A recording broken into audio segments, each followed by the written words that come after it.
I'm sitting here with the fabulous Yoruba Richen, filmmaker of The New Black, former Frameline staffer, and Frameline completion grant recipient. We're so thrilled to have you in the film here at Frameline37.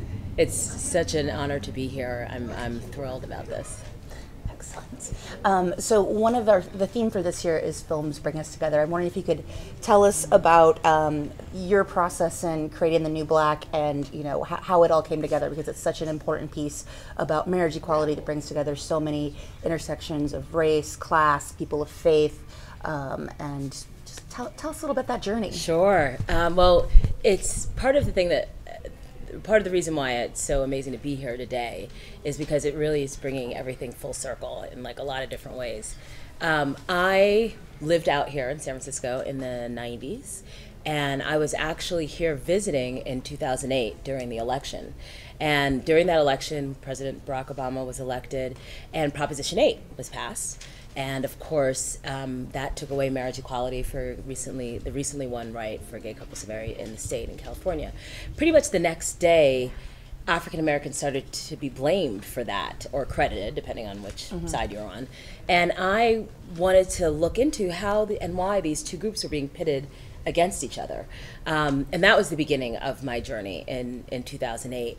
And I started to look into different factors and dynamics around it. How the LGBT community, that was working for marriage equality really didn't do the proper work within the Black community and within other communities of color to gain support for marriage equality, or in the faith community. I was starting to look into what happened during that election. Also, how the Black church played a role in some very outspoken opponents of marriage equality and LGBT rights in general, and how the Christian right kind of worked to strategize with some powerful Black church leaders to promote this anti-gay political agenda. And basically I was looking into all these factors, following some characters who were working on this, and people who were being affected by it, who had coming out stories in the church. And then suddenly last spring, Maryland became on the political headwinds around gay marriage. And in 2008, I had a sense that this issue was going to keep, being a part of our political debate. But at that point, we thought that California was going to put a ballot initiative again, and that didn't happen.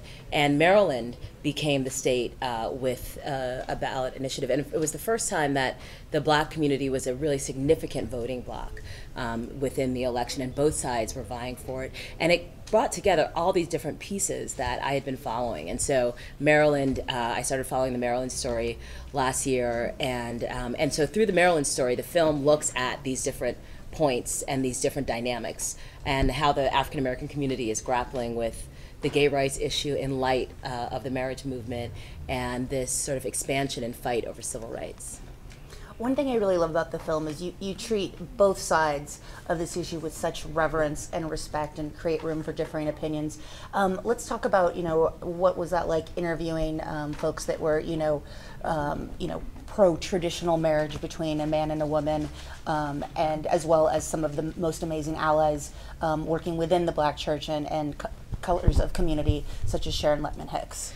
Well, I always knew from the beginning that I wanted to have the anti-gay marriage forces as part of the story. I think that for me as a filmmaker, I am very interested. I'm also just interested personally in why people do what they do and believe what they believe. And I thought that viewpoint was really important to have in understanding the diversity of of opinion and feelings about the issue. And as a filmmaker, it's not my intention to demonize anybody or to make fun of anybody. And I think that there's some valid or some points of understanding that we have to understand as pro-marriage equality folks and pro-LGBT folks, and as well as points that they need to understand. So from the very beginning, that was my idea, to have those folks' voices heard in the film, and also to reach out and understand how the Christian right and the evangelical right worked with the Black church. I mean, I'm kind of a political junkie, and I'm sort of just interested in that in general and how those coalitions and alliances work. And it's not something that I don't think is super reported and super, was super known. So I thought it was a pretty juicy element of the story. Great.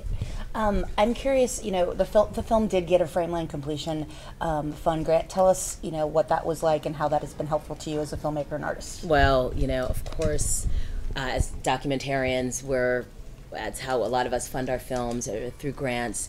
And Frameline was one of I think we reached out to them pretty early, to you guys pretty early, thinking that it would be, hoping that it would be a fit for the grant. And it's, that money is so important in keeping us afloat while we continue to be in production while also raising money. I mean, that's the thing about documentaries. You are raising money and also in production or in post. So that grant is was key for us to, continue our work. So this week has been very exciting in San Francisco with the Supreme Court decisions about DOMA and Prop 8. How do you think that's going to affect how audiences receive your film, or maybe perhaps has that changed the direction of where you're going to take the film?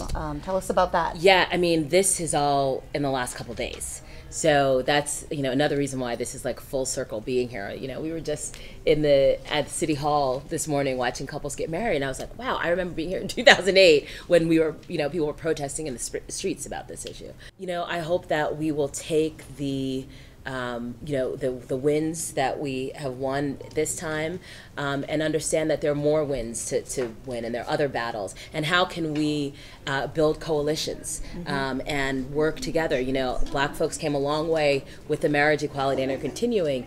I hope we see LGBT and the mainstream LGBT folks come and work on issues that African American folks are concerned with: prison industry, the recent rollback of voting rights, all these other things. And then I think we can really get to this expansion of rights and equality for all. Thank you so much, Yoruba, for being here, for bringing this amazing film to our audiences, and we're so excited to support you as an artist, and we're just so proud of you. Thank you. Thank you. Yay.